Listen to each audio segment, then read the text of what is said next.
let's talk about it. We haven't talked about this kid in a while. And yes, I'm going to call him a kid until he stops acting like one. Who am I referring to? Jameson Williams. Jameson Williams, I had a concern. And that concern was he going to be at voluntary OTAs? Now, these are voluntary. They are not mandatory. But I think it would go a long way for Jameson Williams to show that he's maturing, right? Got to be there. You got to be there, right? You got to be there. And he was. Jameson Williams was there, okay? And I'm glad to see that he was there, but at the same time, man, it's like the Lions was teasing us, man. The Lions was teasing us yesterday. I'm going to show you why.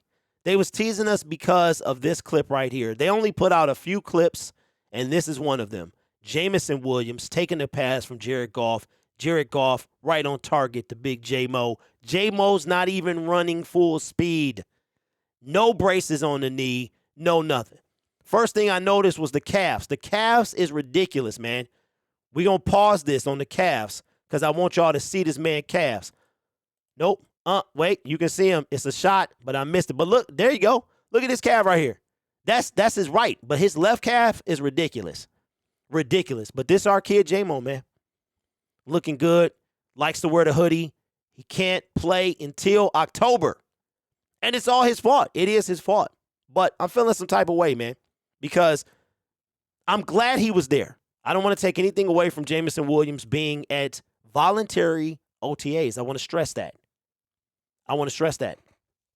Because these are voluntary. So he could have chosen not to show up, but he chose to show up. And that's a big deal. That's a big deal. But at the same time, man, we got to wait to see this kid. So I was told yesterday, stop calling him a kid. He's 22 years old. Yeah, in age, he's not a child, but he's not mature enough to be called an adult. Okay? You have to be mature, right? He's an adult by age. Yeah, he can have a little something at the club, but he got to get mentally. He's not mature enough to be called an adult. So when he acts like an adult, I'll call him an adult. I'm not trying to be disrespectful. I'm just calling it like it is. But it was great to see him there yesterday. And for him, here's what I hope from Jameson Williams, that Jameson Williams has learned that he can have fun, but he got to have it in a way that doesn't violate any rules, right? Could you imagine if you're Jameson Williams, right? Stanley Berryhill got cut. He is unemployed. Quintez Cephas, unemployed.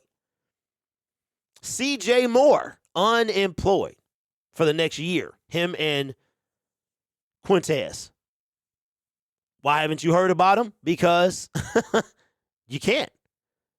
Now, I think both of these guys could have a job when they come back. We see Calvin Ridley. He got a job. Spent his year out. They got to stay disciplined and stay in shape. But could you imagine?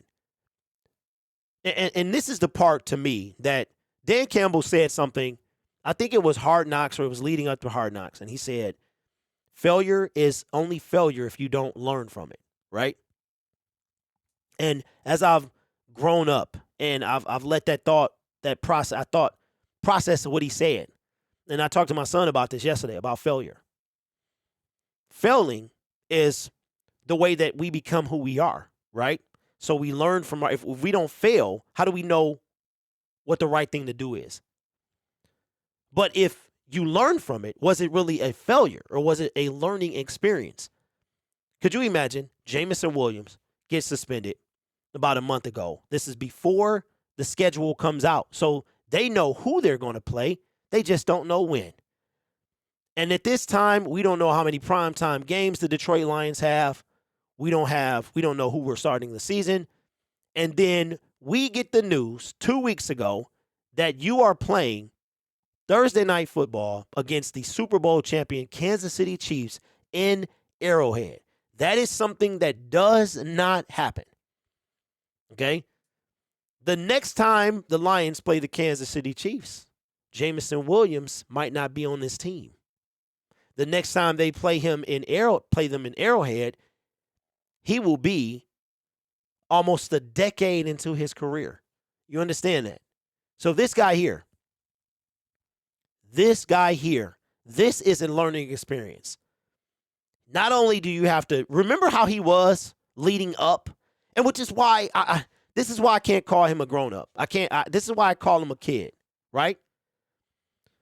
You knew, remember how leading up to playing, before he was cleared to play, remember how he was?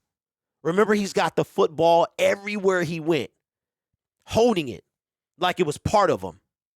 He's holding the football like it's part of him. He's clamoring to get back on the field. We're hearing rumors that he wants them to clear him to play. We're hearing rumors he was ready to go in October, but they still held him out. You complaining about not getting the ball, you pitching fits on the sideline, and you go get yourself suspended. And now he's going to miss 2 primetime games.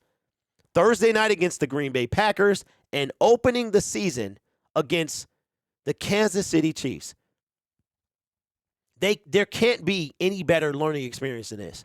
And this is why, when it comes to Jameson Williams, the more he keeps messing up, the harder you have to be on him. If he messes up after what he just sacrificed, then has he learned anything? Now, I'm not saying he is going to mess up. I'm simply saying that how did he learn from it? Eddie says a mistake isn't a mistake if you learn from it. My pops used to say that. And that's facts. People, you know what I do? I don't walk around with regrets anymore because, oh man, if I would have done this, if I wouldn't have done that, right? But the way that you became is because you made the decisions you made. And without those decisions, are you the same person? Right? So Jameson Williams, we're going to find out who he truly is when his suspension is over.